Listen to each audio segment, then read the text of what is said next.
we have had 6 rounds. We have had numerous lightning bolts, living ends. We've had haywire mites. We've had miraculous last-minute endurances, and we have finally made it all the way to the quarterfinals. I am here with Ryan Potter, and we get to look at the quarterfinals. I'm excited about this top 8. Yes, there's a pretty good deck diversity. I'm pretty sure the only deck that has more than one copy is Rakdos game, which we are going to see here in the hands of Vince. Yeah, this is, I mean, a really solid representation, I think, of what we're seeing in Modern, where there's just a lot of deck diversity. All the decks are powerful, they're all doing great things, and, depending on what deck you really want to vibe with, you can be successful, which I think is fantastic. Yeah, so this matchup I have not seen at all, even though I am a lava spiker. I haven't been spiking many lavas lately, but I would imagine that the burn player is favored. I would imagine, maybe. It depends, I think, on Vince if he has like a turn 1 Fury. Like that could be very difficult to deal with, but I think outside of that, maybe the burn player is favored. But how do you feel about this? I actually like the scam position here. Okay. If you are able to have a Goblin Guide on turn 1 from the burn player, that's something that can definitely turn the tide, but you do have a lot of free interaction, either Grief or Fury, being able to clean up a number of creatures for a low investment, or being able to discard a bunch of high value spells, light up the stages and Boros charms with Grief, while also leaving back a blocker. It puts you in a really tough position as burn. So yeah, I think you might be turning me around on the matchup. I think this deck has a lot of significant free interaction that a lot of decks don't have access to, which can spell a difficult time for burn. Plus, also have a fast clock. Mm-hmm. We see a Black Leaf Cliff to start off the game for Vince here. And once again, kind of something I've noticed, the fact it does not cost mana. I think one of the best things about burn in this metagame is the dependence on fetch lands and shocks. And it looks like we're going to have Vince starting off with a Blood Moon being pitched to a Fury, and we're going to see that Undying Evil returning a Fury. Yeah, this is 4/4 double strike. Your turn, kill your guy. That's pretty good. That's the reason why this deck is getting as popular as it has been. Absolutely. Yeah, this is a fantastic start if you're looking for that.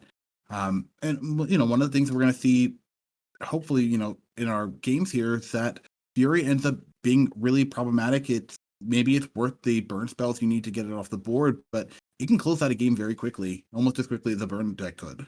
Yeah, the key here is it's a 4/4, so not going to be able to be Searing Blaze out the gate. I think typically in this matchup that Grief would be the better card to do the thing with, but I think Vince had options to both, but I think I like what he leaned. Joshua already had a creature, and getting this out of bolt range, and he's actually just going to Grief as well. Yeah, getting rid of that. Yeah, if we're doing this, yeah, it's much better to do the Fury, I think, off of the Undying Malice? I think it's Undying Malice. It's probably Malice. So let me try to Undying Evil, I think, is this one. This is the one that actually gives the mechanic Undying. Yeah. So we do end up seeing 2 copies of Lightning Bolt. It looks like a Searing Blaze, a Rift Bolt, and the only creature in the hand here is going to be the Spear. What are you taking? I guess a Lightning Bolt. I just don't want it to be doubled up on my Fury, I think. Mm-hmm. So I guess I would just take a Lightning Bolt here, especially because Joshua's only on 1 land here. Mm-hmm. Yeah. Creature obviously doesn't matter. Searing Blaze doesn't kill anything, so. Yeah, and I think, Vince does have a very strong board as he thinks through his decision here. But, looking at this, Josh only has 1 land. So there's actually an interesting thing that Vince may have just caught that I just caught, is the Rift Bolt could maybe be annoying. You could, if he's stuck on 1 land, you could suspend Rift Bolt and then bolt the Fury all on 1 land. But actually, Vince goes for the Swift Spear. Interesting. Spear hits the bin. Josh is going to untap. Looks like we're going to start off with the Rift Bolt, and that's going to be suspended. Pass the turn back to Vince. Yeah, I think I actually like taking the Rift. It's weird, but I think it's Rift Bolt or Lightning Bolt. I'm not sure which one I'd like to take more. But we do see a Dauthi Voidwalker, so we're going to have some sort of threat here. The Voidwalker comes into play. Josh is going to point a Rift Bolt at the 4/4 Fury. It's going to make its way into the void. And Lightning Bolt's going to finish off the Fury. So that 4/4 double striker off the board after only one attack. Not too bad, all things considered. I'll pass the turn back to Vince. Yeah, all of a sudden, Joshua isn't in the worst shape. Dot the Voidwalker is going to attack in for 3, knocking Josh from 12 to 9. 3-turn clock on the battlefield. A Verdant Catacomb is going to pass back to Josh. That's a huge draw. The land for the Searing Blaze. Absolutely. This resolve is going to be 3 damage to the Voidwalker, 3 damage to Vince, and put Josh back in a position where he's actually up on cards here. I actually think Joshua might be the favorite now, which is after we saw those fireworks turn 1. I did not expect to see this. Josh down to 8 after using that Sunbaked. Down to 8 after the Sunbaked Canyon. We're going to see a Goblin Guide crash into the red zone. Vince does get a land for his troubles, but is going to take no damage after using a Lightning Bolt to get rid of that Goblin Guide. Yes, but Vince needs a really big threat fast, but like a Fury or something here could be great. But there are a lot of bad draws, which I think he just drew one. I think it was one of his like Feigned Death. I think that might have been it. Okay. Yeah, the live by the sword, die by the sword. You want enough copies where you can actually use the grief along with those cards, but it does mean you draw them in awkward spots sometimes. Yep. We do the Inspiring Vantage come into play for Josh, and we're pass the turn right back to Vince. So I think the only card Vince knows about is a Lightning Bolt, but I believe Joshua has a Boros Charm. Yep. Boros Charm. So 4 damage, that'll knock Vince down to 14 life. And looking at a hand that looks like it's just a bunch of lands and cards you can't really cast, we draw for the turn. It's a grief. It's a grief. It's not bad. And I think if you're Vince, you're happy to see anything in this spot. Has the land, so we don't need to crack that Verdant Catacomb. We're just going to see potentially a grief just come into play here. Yeah, I think you want to hardcast it and just leave up your Undying Thing just in case Joshua goes after it at some point. I don't know how many cards Joshua's on if he can empty his hand. He has 3. Okay. So very unlikely that he'll be able to empty his hand here. Well, we're probably going to see the Lightning Bolt that we know of. But maybe you aim it at the grief if you're Josh. Yeah, I think it's right, and he's just going to get got by this Feigned Death. Yeah, I mean, and it's an awkward spot, right? Because it's going to happen regardless. Yeah. Nothing you can really avoid. He's got to get this grief off the table because he's gonna lose the race if this grief stays around. So we got a Skull Crack, and it looks like a Lava Spike. So what does he do then? it's all the way at 10. Okay. And notably too, if this is going to die to the Lightning Bolt, you're going to lose both of the cards. You got to cast one of them. Yep. And there goes the Skull Crack for 3 damage on Vince. That should knock him down a bit here to 7. 7 all.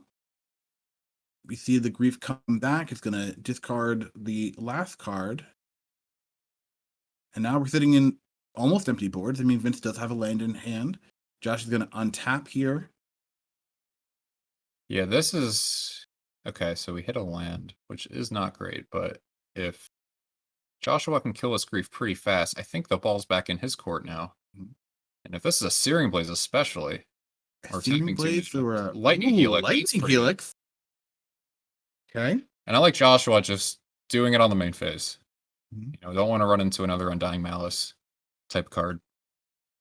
And just a land looks like a Blood Crypt for Vince is not what you're looking for. Yep. And Vince is doing some bluffs, I think, down there. He's shuffling his lands around. Sit in hand. Josh draws a card, passes straight back. Vince is at 7 life. Passes it back to Josh as well. Ooh, that's a good one. Boros Charm. Boros Charm puts Vince down to 3 life. And now you're running out of time if you are Vince. That's a hard cast Rift Bolt. That is, and that'll be game number 1. Josh ended up taking that one. I'm shocked. I kind of am too. Yeah. The quick Fury on turn 1, I thought would have been enough to, kind of seal up the game for Vince, put him in a great spot. And honestly, being stuck on 1 mana for so long, but Burns able to claw his way back. The Rift Bolt being able to be suspended on 1 turn and then being followed up by the Lightning Bolt, I think actually was the difference in this. Yeah, I don't think it was very intuitive, but I think Vince should have taken the Rift Bolt, or at least the Lightning Bolt, and play around maybe a land and doubling up. But yeah, I think probably the Rift Bolt. It's weird. You never really take Rift Bolt. It's like it's the worst card. I've never had a Rift Bolt Inquisition unless it's the last card in my hand. Yeah. So yeah, that was very, very interesting. Yeah, the suspend being able to allow him to be a little more mana efficient in a way. Really was the difference in that first game. And now we're going to game number 2. Let's start with the Burn deck. Burn already got game number 1.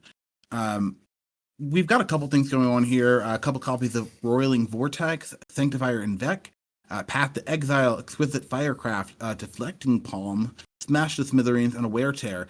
What are you bringing in if you're Josh here? So Sanctifier Invec is the home run here. Protection from Vince's deck, also exiling the griefs and furies of the world. However, I don't think that part has as much impact because usually Vince is doing that on turn 1. Mm-hmm. So I think it's definitely a good card here, right? But yeah. I suspect it's less good than people think, just because usually the turn 1 stuff is the stuff you're usually losing to. Mm-hmm. Outside of that, I definitely don't want to see Deflecting Palm. I'm sure some people will, it's like, Deflecting Palm of Fury. But when your opponent's playing Hand Disruption, I never want that card in my deck. That's how I... Yeah. As a former Grixis Death Shadow player, I'm sure you Inquisitioned and saw a Deflecting Palm and were like, all right, you can go. Yeah. Type of stuff. So I don't want that card in my deck. Path, kind of interesting, but I don't want to dilute my deck, I think, that much for something like that. So bring in the Sanctifier and Vex and not changing the plan too much. I like that. Yep. How about if you're playing the Scam deck? We do have a couple copies of Turok, Dread Cantor, Blood Moon, Fulminator Mage, Engineer Explosives, Fatal Push, Olivia Voldaren. And it looks like there are some Leyline of the Voids, Hitsuku Consumes All, and another, I think it's an Unlicensed Hearth. Yes. That's the last card. What are you bringing in if you are playing the Scam deck? So not a lot of tools here. Fatal Push seems fine, outside of that, there's not really a burn card here. Mm-hmm. A lot of expensive cards. Vince is gonna love his Olivia Voldaren. He wanted to get on camera to show it off, but alas, you're playing against burn, Vince. So yep. It's gonna stay in your sideboard unless you're feeling really frisky. Yeah, not a lot of things here. You could talk me into... This is kind of weird. If you think Dothi Voidwalker is just so bad, maybe you side in Torak as a 2/1. Okay. Just to block. Yeah. I could see that. And Thoughtseize also probably should be out of her deck. Maybe, too. So I think we have enough cards to take out just to want a 2/1. As weird as that is. Yeah, and I think you're definitely getting rid of like the Blood Moon you had in the main deck. So, yeah, maybe there's room for Engineer Explosives. Maybe there is room for that Olivia Voldaren after. Yeah, I think Vince might want to... He's going to want to squeeze it in. He's on camera here. He wants to see an Olivia. All right, well, it looks like we're already... Almost ready. It looks like Vince is throwing back his hand. While we are, waiting for this next game to get started, just a reminder, thanks for joining us with Quarterfinals. We are... in Millersville, Pennsylvania. We are at Al Central for our RCQ and 2K. If you are someone who is who just got here, the 2K first place is $800 in store credit. Second place is $400. Third place is $200, and then fifth through eighth is all $100. We've had 48 players today. It's fantastic. Sold out event. And obviously we've seen great play all day, but we're going to have our 2 top finishers receive RCQ invites to the next RCQ. Yep. RC. Yep, that'll all be in Dallas. I believe that is the beginning of June. This season, I believe, for RCQs goes to about middle of March. So still definitely in the thick of things this season. Definitely a lot of time for people to qualify still.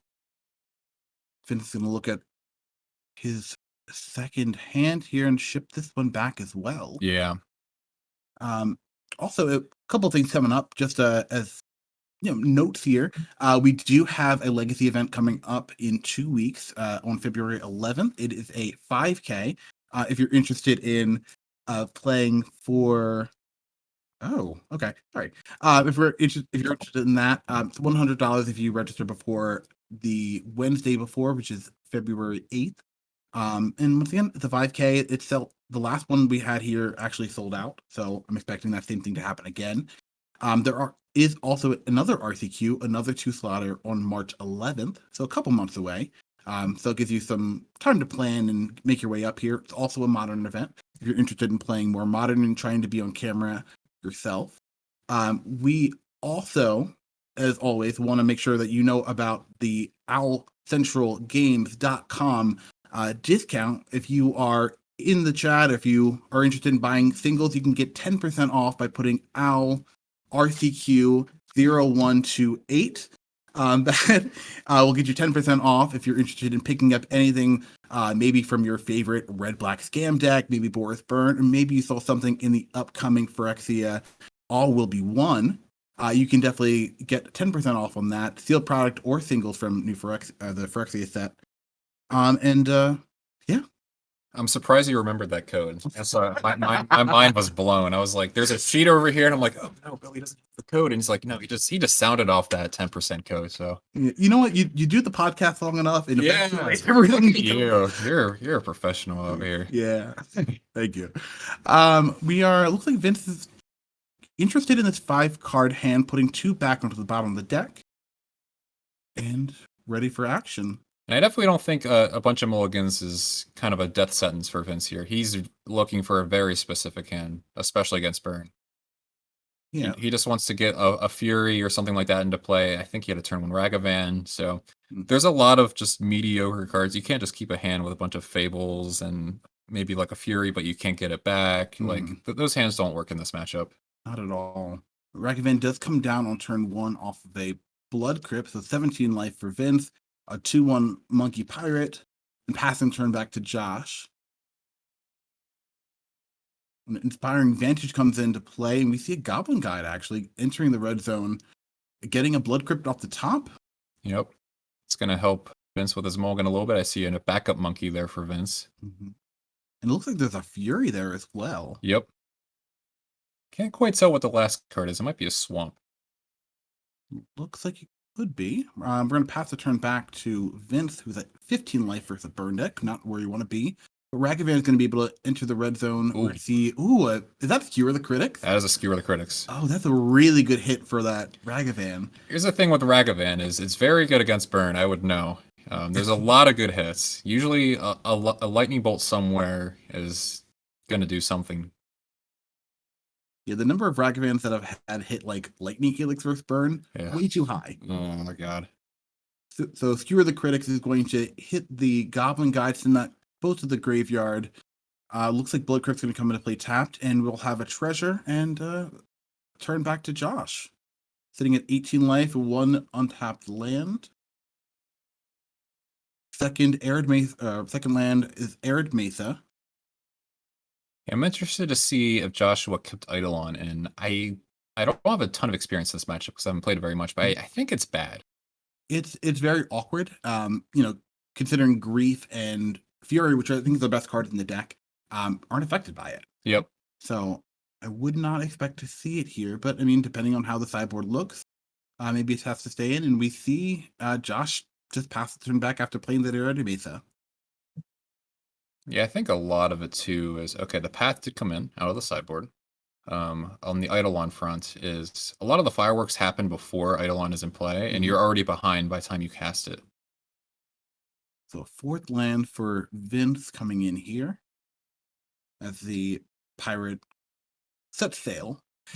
And now we go back to main phase number 2, where it looks like we're going to be deploying our backup monkey. Yeah, I was interested to see if Vince was going to do it here. I guess with Arid Mesa on the table, it's you might as well play it. I was thinking about maybe playing around a Searing Blaze, but with Arid Mesa on the table now getting cracked to get a Sacred Foundry. I guess you just kind of deploy it there and not really care about Searing Blaze anymore. Obviously, a lot of cards kill Ragavan out of the burn deck, but I think maybe a part of Vince's plan is just making sure Searing Blaze isn't a card. Definitely a lot of merit to that. Josh is going to fetch, get a Sacred Foundry into play, tapped, taking another point of damage there. Untap and draw. See a Sunbaked Canyon. That's a bad sign. Yeah, come into play immediately cycled. That's wow. Your hand has to be really bad if you're making that play at this point, or you're looking for something very specific. That is, I'm not going to say nearly as bad as just cycling a Triome at this point in the game, but it's close. Yeah, it's not far off, and this is going to be a really big turn for Vince. He's going to play a Fury and attack with the Ragavan. And Fury here actually being hard cast too, not even having to be a 2-for-1. Yep. This is a huge turning point. I mean, Vince really taking advantage of the mana. So Vince is going to untap, draw a card. I believe that's a Voidwalker. Does look like a Voidwalker. Hard to tell with the full art. But I do think we're going to see Voidwalker or Fury. You're still casting Fury here? I think I am, yeah. Well, Vince might decide otherwise. He's a Jund player at heart, so he wants to get a 2-for-1. He's going to bolt that. Okay. Interesting. We're going to see Ragavan enter the red zone, and there's a Boros Charm. There we go. Yeah, might as well cast that one. Why not? We can't really hard cast the Fury off of the treasure tokens this turn, so... Unfortunately, you can't use the double strike mode here. Yeah. Yeah, damage is there. I mean, you can, but... Can, yeah. It won't do very much. No. It looks like we are going to see that Boros Charm head upstairs towards Josh. Not where we're supposed to be heading. Yep. Yeah, what's up? That's what that is. And that is exiled, so we can get that back. That's, oh man, you can cast that Boros Charm twice. It's like, I'm the burn deck. Yeah. This is my burn deck now. Lava Spike from Josh. It's a very humble Lava Spike. I think we're going to need that exiled as well, and I think we're going to need a Searing Blaze here. Searing Blaze would not be a bad addition, but we're going to pass the turn instead. Vince at 12 life, Josh at 11. Lots of pressure on Vince's side of the board between Ragavan and Dauthi Voidwalker, the excess mana. We're going to see both the creatures enter the red zone. But it looks like Josh has something at Path to Exile. So it seems like that's what his hand maybe is. Well, he only has, I believe, 2 paths in his sideboard. So I'm just trying to figure out what his hand was when he cycled that Sunbaked Canyon. It seemed like his hand was very weak. He didn't have a lot of burn spells even. Which seems kind of weird when the burn player has about 6 cards in hand. You figure you have something, but yeah.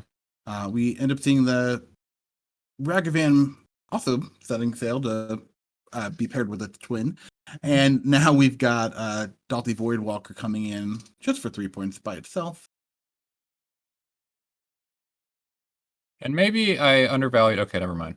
I was thinking maybe Vincent cast the Fury because he wanted always to have 4 toughness and wanted to like pair a red card and Undying Malice, but that seemed kind of passive. I think he just wants to get the Double Striker into play, even if it trades with a Bolt. And we see a Goblin Guide from Josh. Not quite enough to tussle with either of the creatures here, but at least something to block the Fury with. Vince is going to untap. And he's got a Fable and some other card. I can't quite tell what it is. That might be like an alternative art Fatal Push? No, it's a Malakir Rebirth. Yeah, Malakir Rebirth, yeah. Okay. Good eye. I try. And now we've got to figure out what we want to do here. If you're Josh, you've got a couple of options with all those cards in exile from, well, Vince has options from all those cards exiled by Josh. Yeah. I would be surprised if he gets aggressive and sacrifices the Voidwalker to kill a Goblin Guide, because Joshua also has 3 mana up. It's not guaranteed this Fury is going to come across for 6. So yeah, I like this attack. Goblin Guide's going to block Fury. We're going to take 3 damage from the Dalthy Voidwalker fall from 8 to 5. And Vince has the follow-up play. We're just going to put that Fable of the Mirror Breaker into play. Let's get a 2/2 Goblin. It's going to make treasures when it attacks. And pass the turn back to Josh. Oh, we're going to Boros Charm him. So that means that we're going to be down to 8 life for So Vince. the only way Vince can lose is if he has the last 2 Boros Charms in deck, I believe, with 2 cards. That's a Sanctifier, which doesn't keep him alive with attacks on board. No, it does not. So we need something else. Which I don't think we would have, because we probably drew the Sanctifier. Yeah. Yeah, I think we're... Unless we have something else here, I think this game will be over. But, I mean, Josh is still not scooping them up. I don't think you would show the card if you were dead on board, right? Yeah, I'm just... Based on what I saw last turn, I would expect that Josh doesn't have something that interacts with the board. He would have played that instead of the Boros Charm. I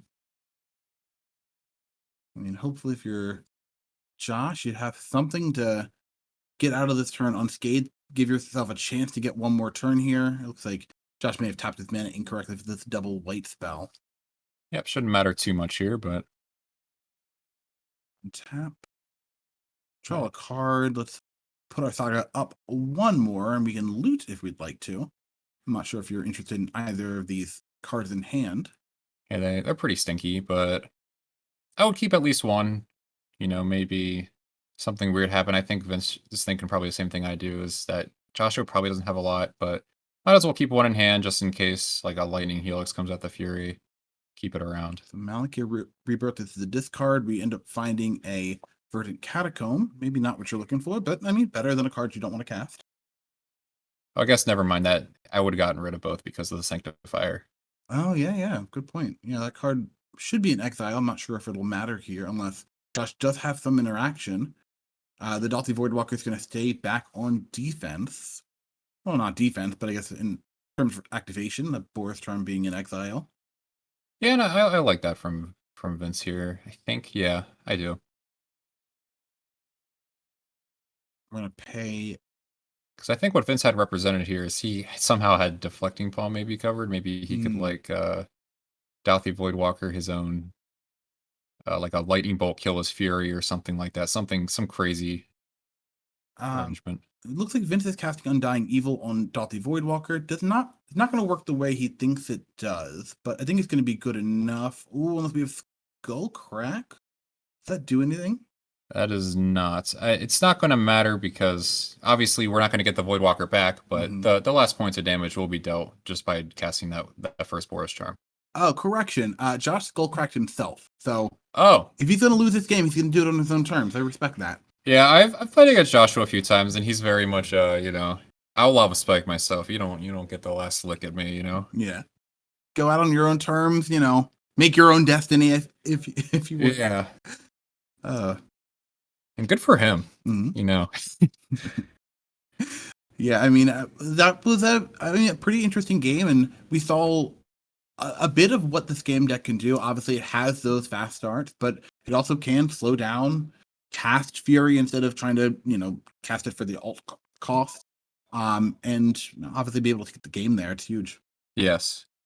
Yeah, I do think I still like Burn on the play here.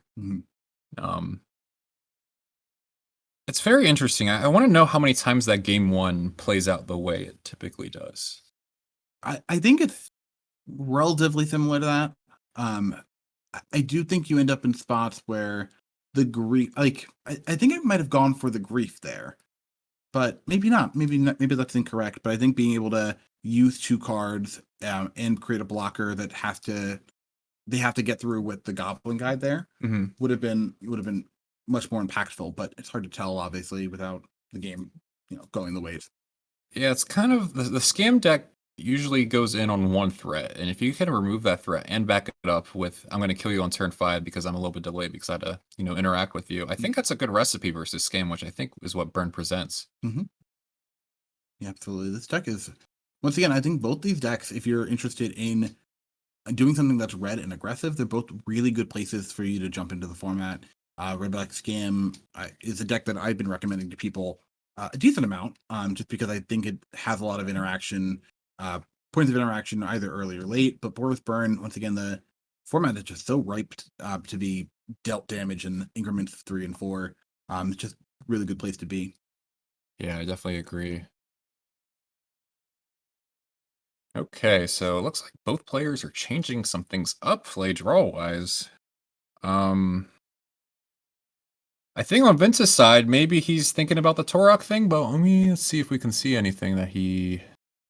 I didn't get a good look at what was in his sideboard still. But both players went to the sideboard. So if I'm Vince, in my spot, if I'm doing that, I'm putting Toroks in because I'm on the draw.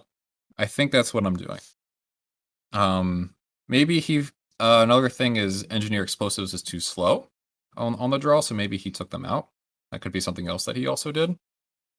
As far as Thomas, what he would do is maybe he just figured maybe he wanted a different configuration. We saw the paths. We saw the Sanctifier Invect. I'm trying to think of any other cards he would be interested in. I'm hoping he doesn't reach for Deflecting Palm. No, I mean, I can imagine something like Flame Rift. Maybe you don't want that on the draw, but on the play, it's fine. That could be it. Yeah, I really, like you said, I'm not in love with Deflecting Palm either, but could be that. Maybe, honestly, maybe after getting hit by a Ragavan that hits like a Lightning Helix, like, you know what, I'm going to bring in the Whirling Vortex. Yeah. Now. Hopefully not. Yeah, I don't think so either. No. But the Vortex is actually really interesting just because if they do choose to cast a spell for the alternate cost, I believe it deals them 5 points of damage. That is true. I did not consider that. The thing is, a lot of that's happening before, turn 2. Mm-hmm. But maybe on the play, it would be a thing I would need a lot of reps with. But I would lean towards that doesn't happen too often, even when you're on the play and you play it on turn 2, and you still snag 5 points of damage. Yeah. I mean, it also does hit the Voidwalker as well. That's true. So that's very true. It looks like both players have looked at 7 cards. See if Josh is interested in keeping this one. Keep in mind, we're in the quarterfinals right now of our modern 2K and double slot RCQ here in Millersville, Pennsylvania at Owl Central Games. Looks like both players are happy with their initial 7 cards, and we're going to start off with Josh with a Arid Mesa fetching up, I would assume to be a mountain. There we are. Yep, and both players keeping 7 is nice to see here in the deciding game. I know Vince has access to, looks like, Grief or Fury. I'm not sure what the other contents are. And we're going to go Goblin Guiding. Goblin Guy comes in, reveals a Dauthi Voidwalker, and we're going to deal 2 points of damage to Vince. So 18 points for Vince, 19 for Josh. Vince is going to take the turn, a Blackleaf Cliff. Yeah, we're going to see some fireworks, I'm sure. There's a Grief. The Grief, we're going to exile black card, Grief number 2. Let's see what that discard is. Decent hand from Josh, I think. 2 more lands, the Sunbaked Canyon being one of them. We also do have a Searing Blaze, a Lava Spike, and a Boros Charm. What are you interested in here? It really depends on Vince's plan. I imagine this Grief is coming back twice. We're going to take 2 cards. If that's the case, I'm probably just taking the Searing Blaze and the Boros Charm, just leaving with the Lava Spike. Especially because Grief is always going to have 3 toughness, so you just kind of want to take any card that can kill it. So just take that and the next best card, which is just Boros Charm that deals 4. And he's going to go with Lava Spike, actually, opting for maybe mana efficiency. So we've got 2 lands and a Boros Charm, not exactly where we want to be. Silver lining for Josh, at least, is that creature is tapped, so be able to rumble in with Goblin Guide again. Yeah, it looks like the rest of Vince's holdings of the Voidwalker and a Fury that he doesn't have a red card with. He has 2 more lands. Make that 3. Goblin Guide is going to crash in, and we're going to reveal a Swamp off the top card of Vince's library, which is going to go into Vince's hand. Josh is going to try to figure out how to navigate this game. I think it looks like the Sunbaked Canyon is going to be the land for the turn.